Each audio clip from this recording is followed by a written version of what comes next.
Hello everyone, the announcement that we've been waiting since the start of 2022 has finally been made. Canada has announced its multi-year immigration levels plan for 2022, 23 and 24. And yes, the big news is that they would be now taking 1.3 million, or rather more than 1.3 million immigrants in these 3 years. So in today's announcements, they have significantly increased the number of immigrants that they would be taking in for 2022 and 2023. Okay, before you get too happy with this headline, I want you to watch this video till the end because this news or this headline might fool you. Many consultants may actually tell you about this news and they might try to mint money only to fool you, because the reality is something different. If you dig deep into what they've announced, you will find out something which is heartbreaking, which might be a big blow to many people who have been dreaming about Canadian dream since a long time. So what is it all about? Let's find out.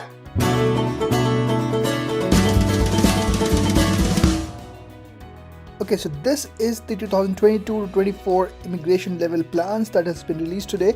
Clearly you can see that the overall planned permanent resident admissions has gone up. For all 3 years, 2022, 23 and 24, the number is over 1.3 million. So that's a very big number.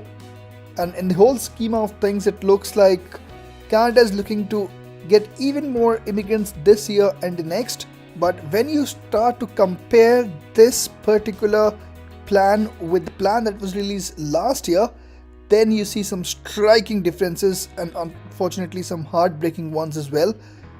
So this is the one that was released last year for 2021 to 23. Of course, we won't talk about 2021. So let's compare the new plan, which is the 2022 to 23, with the old plan. So earlier, the target for 2022 was 411,000, while for 2023 was 421,000, while this year it has been increased to 431,645 and 447,055. Sounds very good, but the trouble actually starts when you dig deep into it and you look into this first row, the federal high skilled. For 2022, it says around 55,900, and in 2023 it says 75,750.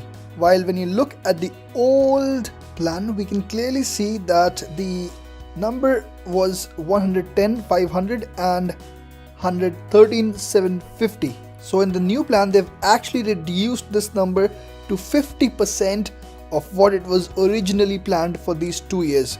Now this is the memo that came into public attention last month, and in this first paragraph they've summed it up exactly the same thing. FHS is likely to face a significant reduction to accommodate other ministerial and departmental priorities.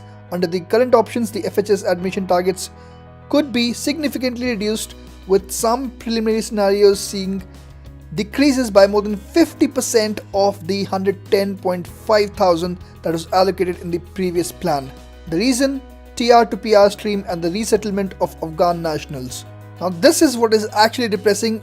Yes, we were expecting something in these lines. Nobody was willing to actually believe what was mentioned in that memo, but almost all the details that are mentioned in that memo have proven to be true now. Unfortunately, not just 2022, even 23 targets are affected by that. But when we see that this number has been reduced by 50%, then how come this number has grown even more? It's because of this number mentioned here. First of all, the federal economic public policies. What is this? So if we try to check this out, it's actually the TR to PR pathways, and they're expecting that all the applications, all the admissions would be completed by the end of 2023. So very high processing times for all the files that would be processed this year, and 32,000 that would be processed next year. And then in 2024, they haven't mentioned anything of this sorts because they expect this to be completed by the end of 2023. But if you look about the next couple of streams, the federal business, economic pilots and Atlantic immigration pilot program, the numbers that they've mentioned here are remaining more or less the same. A slight change there, but still more or less the same. Federal business 1,000, around 10,000 for economic pilots, and for immigration pilot program around 6,250. But they've increased the quota once again for the PNP nominations, 83,500. Earlier they had planned this to 81,500 and 83,000 next year.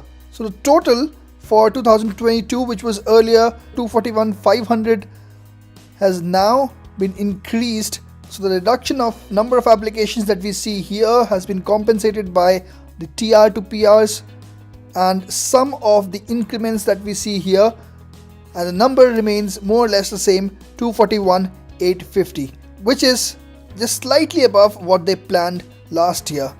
And for 2023 it is 253,000, which is again few thousands more than what they planned last year.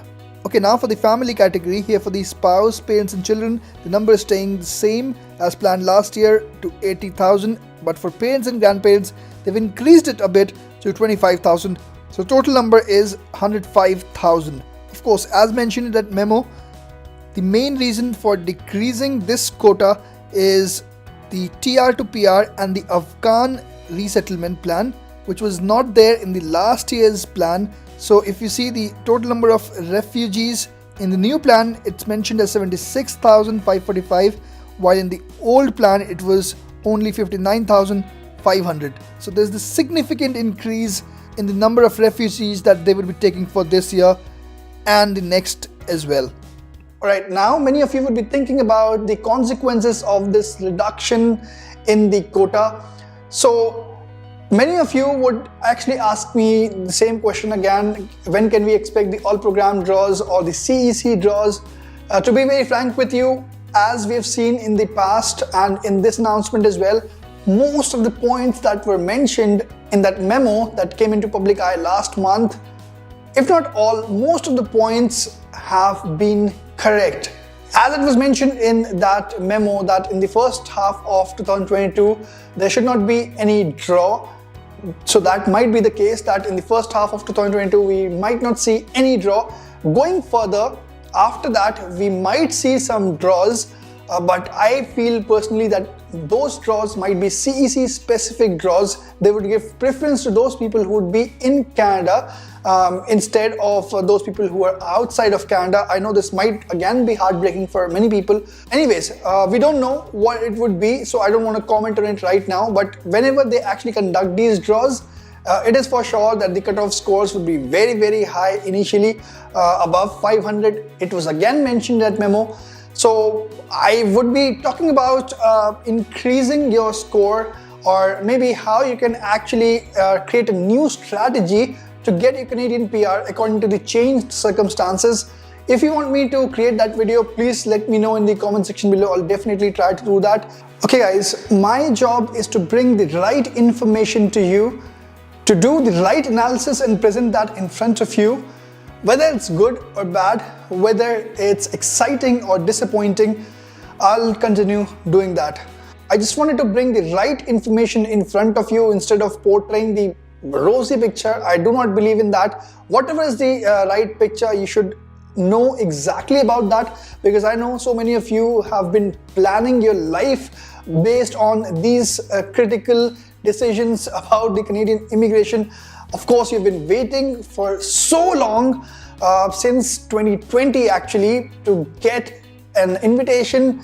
You're waiting every single week to check for the draws. If they have conducted the all program draws, salute to you guys who have been so patient.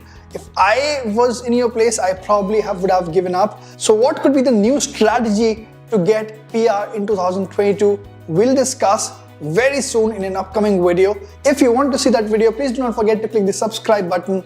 Thanks a lot for watching this video.